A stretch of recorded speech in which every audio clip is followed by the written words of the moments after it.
जय हिंद दोस्तों, news analysis में आप सभी का स्वागत है।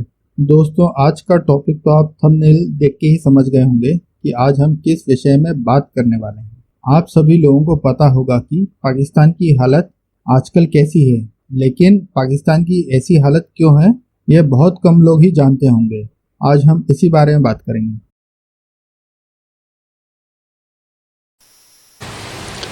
मैं चाहता हूं कि सारी हमारी ब्यूरोक्रेसी मेरी आज बड़ी गौर से बात सुन रहे हैं। अगर कोई आपने हमें गलत तरह हमारे पुरअमन एहतजाज के ख़िलाफ़ कोई कार्रवाई की, आपका याद रखें कि ये गैर कानूनी होगा और इसके आपके ख़िलाफ़ हम एक्शन लेंगे। दूसरी चीज़, अगर पुलिस को मैं फिर कह रहा हूँ, क्योंकि पुलिस भी हमारी है, ब्यूरोक्रेसी भी हमारी है, फ़ौज भी हमारी है, मैं सबको आज को कहता हूँ कि ये आपके ख़िलाफ़ कुछ कार्रवाई नहीं है, ये हमारी अवाम के ख़िलाफ़ नहीं, हमने कोई तोड़ फोड़ नहीं करनी, ये हमारा मुल्क है। मैं अपनी फ़ौज को भी कहता हूँ कि आप न्यूट्रल हैं, आपने कहा न्यूट्रल है, न्यूट्रल रहें इसमें। जैसा कि आपने अभी देखा, इमरान खान अपने ही देश की आर्मी, जुडिशरी और पुलिस को धमका रहा है और बोल रहा है कि अगर आपने कुछ किया तो आपके खिलाफ भी कार्रवाई होगी। अब आप लोग सोचेंगे कि ये सब कैसे? इमरान खान हो या नवाज शरीफ या हो कोई भुट्टो, ये सिर्फ कठपुतली हैं। गेम की असली प्लानिंग तो रावलपिंडी में ही होती है। पाकिस्तान में आज जो हो रहा है वो सिर्फ और सिर्फ एक ही चीज़ से जुड़ा है, और वो क्या है? जी हाँ, आर्मी चीफ की कुर्सी से। इस गेम के दो बड़े किरदार हैं, पाकिस्तानी आर्मी चीफ बाजवा और दूसरा पूर्व आईएसआई चीफ फैज हमीद। कोई भी नॉर्मल देश में हर एक पोस्ट की एक टाइम लिमिट होती है, मगर यह तो पाकिस्तान है, इधर कुछ भी नॉर्मल नहीं होता है। जनरल बाजवा की पहली टर्म खत्म होने से पहले ही इमरान खान सरकार ने उनको दूसरी बार के लिए भी चुन लिया गया और बहाना यह बनाया कि अगर बाजवा नहीं होंगे तो भारत हमला कर देगा। और जब इनको एक्सटेंशन मिली थी, तब इनके बाद जो भी सीनियर ऑफिसर थे वो रिटायर हो गए। मतलब कहने का यह है कि जब भी आप एक बार एक्सटेंशन लेते हैं तो 3 से 4 ऑफिसर का कैरियर खत्म हो जाता है। अब आते हैं अभी की सिचुएशन पे। पाकिस्तान में दबी दबी आवाजों में यह बात हो रही है कि जनरल बाजवा दूसरा एक्सटेंशन भी चाह रहे हैं, मगर सबके सामने बोल रहे हैं कि अब उनका आर्मी चीफ बनने का कोई इरादा नहीं है, वो रिटायरमेंट चाहते हैं। तो ये समझ रहे हैं कि ये एक्सटेंशन का कार्ड जो है ये टेबल पे रखा जाए। ये बोथ साइड्स की बात कर रहा हूँ मैं। ये हुकूमती हलकों से भी आवाज़ें आती हैं, बारीक वारदात डालते हैं, और उधर से भी आती है कि जी वो एक्सटेंशन वो कोई मसला नहीं, जो हम कर लेंगे, ठीक है।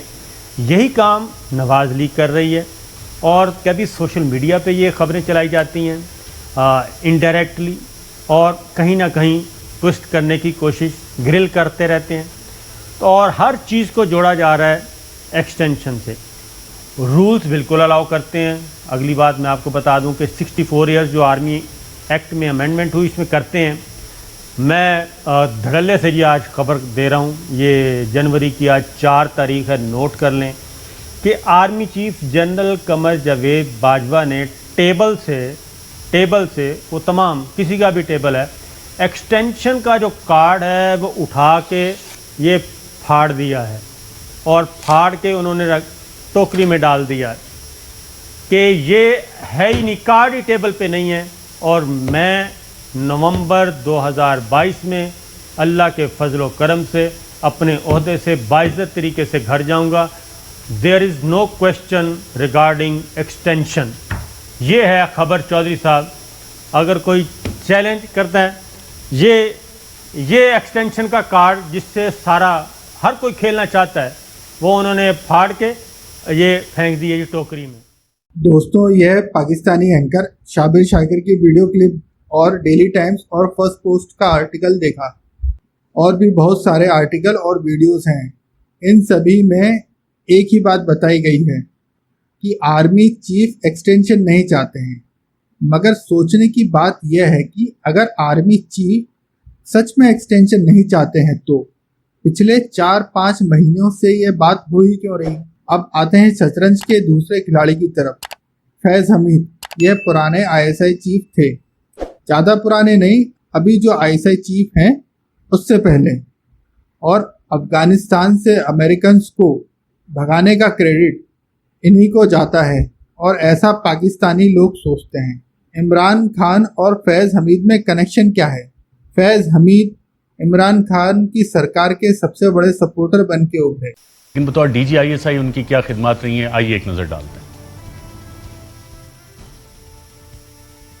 जिस वक्त लेफ्टिनेंट जनरल फैज हमीद को DGISI तैनात किया गया, उस वक्त मुल्क को अंदरूनी और बैरूनी खतरात का सामना था। CPEC के खिलाफ भारतीय साजिशें, अफगानिस्तान की सूरत हाल, कश्मीर का मसला सिर्फ उन चंद मसाइल में शामिल हैं जिनका सामना लेफ्टिनेंट जनरल फैज हमीद को बतौर DGISI करना था। लेफ्टिनेंट जनरल फैज हमीद की सरबराही में ISI ने अंदरूनी सिक्योरिटी में अपना भरपूर किरदार अदा किया और अमन की बहाली के लिए बहुत से ऑपरेशन किए जो कि पाकिस्तान में अमन की बहाली के जामिन बने। कश्मीर के मसले पर न सिर्फ भारतीय अज़ाइम से हुकूमत को बरवक्त आगाह किया, बल्कि 2019-20 में भारत की जानिब से ISI से ही बैक चैनल राब्ता किया गया, जिसके बाद LOC पर सीज फायर हुआ। ताहम जनरल फैज हमीद ने इन बैक चैनल राब्तों में हिंदुस्तान पर यह वाजे किया कि जब तक अगस्त 5, 2019 के इकदाम वापस नहीं लेंगे तो मजीद बातचीत आगे नहीं हो सकती। कुलभूषण यादव की गिरफ्तारी भी उनके दौर में बतौर DGC हुई थी। अफगानिस्तान में क़याम अमन के लिए जनरल फैज हमीद ने कलीदी किरदार अदा किया और अफगान तालिबान और अमरीका का दोहा में मुआहिदा उन्हीं काविशों का नतीजा था। अमरीकी और बरतानवी खुफिया इदारों के सरबराहान से इस सिलसिले में कई अहम मुलाकातें की और उन्हें पाकिस्तान के मौक़िफ़ से आगाह किया। जनरल फैज हमीद की सरबराही में नेशनल इंटेलिजेंस कोऑर्डिनेशन सेंटर का क़याम हुआ, जिसमें मुल्क की तमाम इंटेलिजेंस एजेंसियों की नुमाइंदगी रखी गई ताकि मुल्की सलामती के फैसले मुशावरत से किए जा सकें। वज़ीर आज़म इमरान खान और उनके वुज़रा को मुतअद्दिद बार ISI हेडक्वार्टर में मदऊ किया गया, जहां army chief general Qamar Javed Bajwa और जनरल फैज हमीद ने उनको मुल्की और इलाकाई सूरत हाल पर जामे ब्रीफिंग्स दी। अभी आप लोगों ने फैज़ हमीद का प्रमोशनल वीडियो देखा। मीडिया और सोशल मीडिया में इतनी बड़ाई हो रही है जिसका कोई अंत ही नहीं है। ऐसा लग रहा है अगर फैज़ हमीद आर्मी चीफ नहीं बने तो पाकिस्तान खत्म हो जाएगा। इमरान खान को प्राइम मिनिस्टर बनना है और फैज़ हमीद को आर्मी चीफ। अब यह राम मिलाए जोड़ी है। इमरान अपनी पूरी ताकत फैज़ हमीद का प्रमोशन करने में लगा रहे हैं और फैज़ हमीद उनको हर मुसीबत से बचाने आ जाते हैं। इसी कारण पाकिस्तानी फौज भी दो गुटों में बट गई है। जनरल फैज की गेम में वापसी हो चुकी है और जो लोग जनरल फैज को साइडलाइन करने की बातें कर रहे थे, अब वो खुद साइडलाइन होते दिखाई दे रहे हैं, क्योंकि जनरल फैज अब की प्लेयर के तौर पर अब फ्रंट फुट पर आते दिखाई दे रहे हैं। क्यों? क्योंकि जनरल फैज को अब जो नेक्स्ट आर्मी चीफ की अपॉइंटमेंट है उस लिस्ट के अंदर एक मेन रोल मिल रहा है और अब साथ ही साथ इमरान खान के लिए एक बड़ा किरदार अदा करने के हवाले से भी उनको आगे लेकर आया जा रहा है। गेम में दोबारा से वापसी की जा रही है। अब आते हैं बड़े इवेंट की तरफ।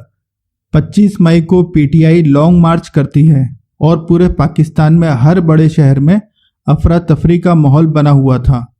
कुछ जगहों पर तो तोड़ फोड़ भी हुई। सड़कों पर पेड़ को और मेट्रो स्टेशन पर आग भी लगाई गई। और इतना ही नहीं, 6 लोगों की मौत भी हुई, जिसमें एक पुलिस वाले की मौत तो गोली लगने से हुई। पाकिस्तान के किसी भी नेता को, आर्मी ऑफिसर्स को या सुप्रीम कोर्ट के जज को पाकिस्तान की फिक्र भी नहीं है। और अभी की रूलिंग गवर्नमेंट वो भी फैज़ हमीद से नेगोशिएशन करने में लगी है। लेकिन एक बात तो तय है, किसी भी पॉलिटिकल पार्टी की गवर्नमेंट हो या मार्शल लॉ हो, वो किसी भी सूरत में पाकिस्तान का भला नहीं कर पाएगी। दोस्तों, इस वीडियो को यहीं समाप्त करते हैं। जल्द मिलते हैं अगले वीडियो में।